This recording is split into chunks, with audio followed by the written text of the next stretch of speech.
अस्सलाम वालेकुम। मैं हूं बशारत हुसैन काज़मी और आप देख रहे हैं काज़मी 360। इस्तांबुल में दिफा और एरोस्पेस की दुनिया की एक बड़ी नुमाइश साहा 2026 के दौरान हाल में अचानक खामोशी छा जाती है। फिर तालियों की गूंज और कैमरे की फ्लैशेस। तुर्की ने एक ऐसे हथियार से पर्दा हटाया जिसने पलक झपकते में पूरे यूरोप, मशरक़ वस्ती और मगरबी एशिया के ताकत के तवाज़ुन को हिला कर रख दिया। इसका नाम है यिल्दिरिम खान, एक बैनुल बर्रिआज़मी बैलिस्टिक मिसाइल जिसकी रेंज 6000 किलोमीटर है, जो 25 गुना आवाज़ की रफ्तार से सफ़र कर सकता है और 3000 किलोग्राम वजनी बारूद या वार हेड ले जाने की सलाहियत रखता है। मतलब तुर्की ने एक ही छलांग में खुद को दफाई ताकतों की उस लीग में ला खड़ा किया जहां खेल सिर्फ सुपर पावर्स खेलती थी। ये सिर्फ एक मिसाइल की नुमाइश नहीं, ये एक ताकतवर पैगाम है और इस पैगाम ने पूरी दुनिया के दफाई हलकों में जलजला बर्पा कर दिया है। हमारे साथ जुड़े रहिएगा क्योंकि आज हम समझेंगे कि आखिर ये यिल्दिरिम खान मिसाइल है क्या, इसके अंदर की टेक्नोलॉजी क्या है, ये इतना ज़बरदस्त क्यों है, इसका तुर्की की स्ट्रैटेजी में क्या किरदार है, नेटो अलायंस के अंदर अब क्या सियासत होगी और सबसे अहम, इस सब का असर हमारे खित्ते और ख़ुद पाकिस्तान पर क्या पड़ेगा। तो सबसे पहले इस मिसाइल के ऐलान के तरीके को समझना ज़रूरी है। तुर्की ने इसे किसी रवायती फौजी परेड या टेस्ट के ऐलान के जरिए नहीं दिखाया। इन्होंने इसे एक बैनुल अक़वामी दिफाई नुमाइश साहा 2026 में रखा, जहां दुनिया भर की कंपनियां और हुकूमती वफूद शरीक थे। ये एक स्ट्रेटेजिक सिग्नलिंग है, साथ ही साथ ये दुश्मनों और हरीफों को ये बताने का तरीका है कि देखो, हम यहाँ हैं, हमारे पास ये सलाहियत है और अगर ज़रूरत पड़ी तो हम इसे बिला झिझक इस्तेमाल करेंगे। ये अल्फाज किसी और ने नहीं बल्कि खुद तुर्की के वज़ीर दफ़ा ने कहे। उन्होंने वाज़ह किया कि किसी को भी इसमें कोई शक नहीं होना चाहिए कि अगर ज़रूरत पड़ी तो हम इसे बगैर किसी हिचकिचाहट के इस्तेमाल करेंगे। ये स्ट्रेटेजिक एम्बिग्विटी है, यानी वो जानबूझकर थोड़ी गैर यकीनी कैफियत छोड़ रहे हैं ताकि सामने वाला हमेशा कन्फ्यूजन और दबाव में रहे। अब ज़रा इस मशीन की तकनीकी गहराई में उतरते हैं जो इसे इतना ख़ास बनाती है। यह यिल्दिरिम खान बैनुल बर्रिआज़मी बैलिस्टिक मिसाइल है जिसे तुर्की की वजारत दिफा के तहकीकी और तरक्याती मरकज़ ने तैयार किया है। इसकी सबसे नुमाया खसूसियात इसका माया ईंधन है, लेकिन आम माया ईंधन नहीं। इसमें नाइट्रोजन टेट्रो ऑक्साइड इस्तेमाल होती है जिसे केमिस्ट्री में N2O4 कहते हैं। ये एक जहरीला और ख़तरनाक केमिकल है, लेकिन मिसाइल की दुनिया में एक ज़बरदस्त ईंधन है। आप सोच रहे होंगे कि माया ईंधन क्यों, जबकि दुनिया की जदीद मिसाइलें जैसे अमेरिका की मिनटमैन या रूस की यार्स ठोस ईंधन इस्तेमाल करती हैं। ठोस ईंधन का सबसे बड़ा फ़ायदा यह है कि यह मिसाइल में पहले से भरा होता है और इसे किसी तैयारी के बगैर फौरी लॉन्च किया जा सकता है।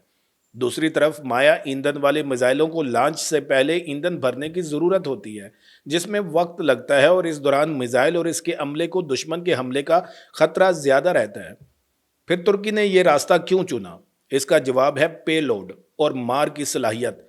माया ईंधन वाले इंजन खास तौर पर जब वो 4 इंजनों के सेटअप से लेस हों, जैसा कि यिल्दिरिम खान में बताया गया है, बेपनाह थर्स्ट यानी धक्का पैदा करते हैं और आपको ज़बरदस्त मिकदार में वज़न उठाकर बहुत दूर फेंकने की सलाहियत देते हैं। यिल्दिरिम खान का पेलोड 3000 किलोग्राम तक बताया जा रहा है। ये समझने के लिए ये कितना बड़ा है, पाकिस्तान के गजनवी मिसाइल का पेलोड शायद 700 से 800 किलोग्राम के करीब है। शाहीन और गौरी मिसाइल शायद 1200 से 1500 किलोग्राम तक ले जा सकते हैं। 3000 किलोग्राम का मतलब है कि ये अपने साथ एक बहुत बड़ा रवायती वार हेड या फिर मुतअद्दिद छोटे वार हेड्स ले जा सकता है।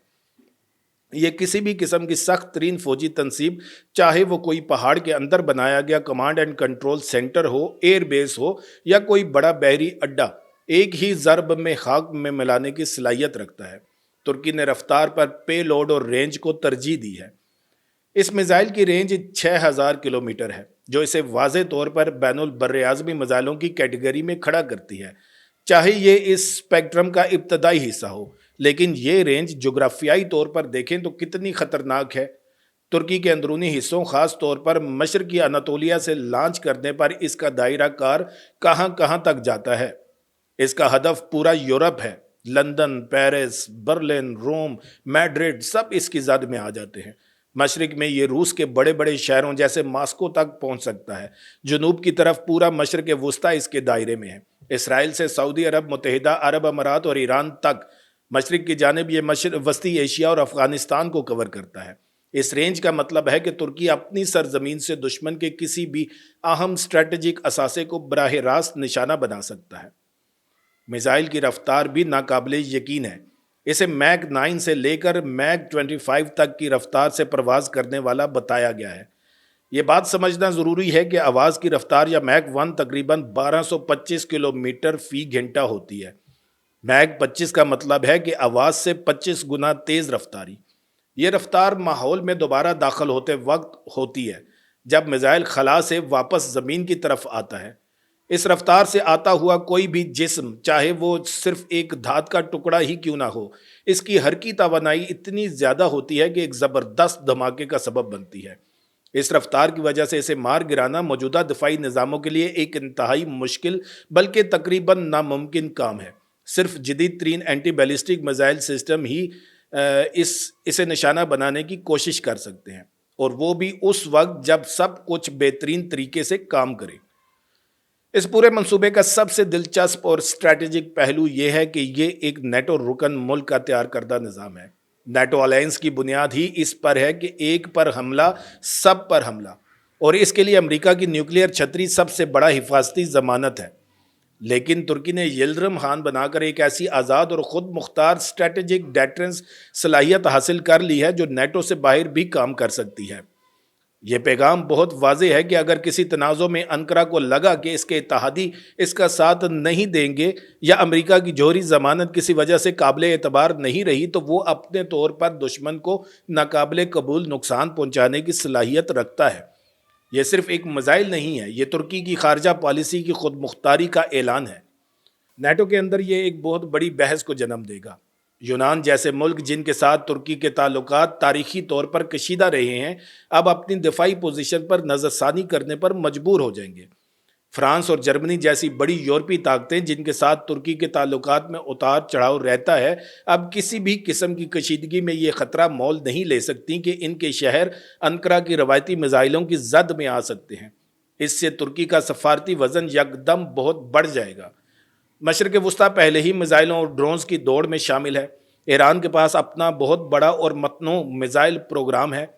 اسرائیل کے پاس جیریکو جیسے بین البراعظمی میزائل اور جدید دفاعی نظام ہے۔ سعودی عرب بھی اپنی میزائل صلاحیتوں کو بڑھانے میں سرمایہ کاری کر رہا ہے۔ اب ترکی بھی بہت بڑے پیمانے پر اس کھیل میں کود پڑا ہے۔ یلدرم خان کی رینج میں ایران کے تمام اہم جوہری اور فوجی ٹھکانے، اسرائیل کے تمام شہر اور حساس تنصیبات اور سعودی عرب کے تیل کے تمام کنویں اور اہم اقتصادی مراکز آ جاتے ہیں۔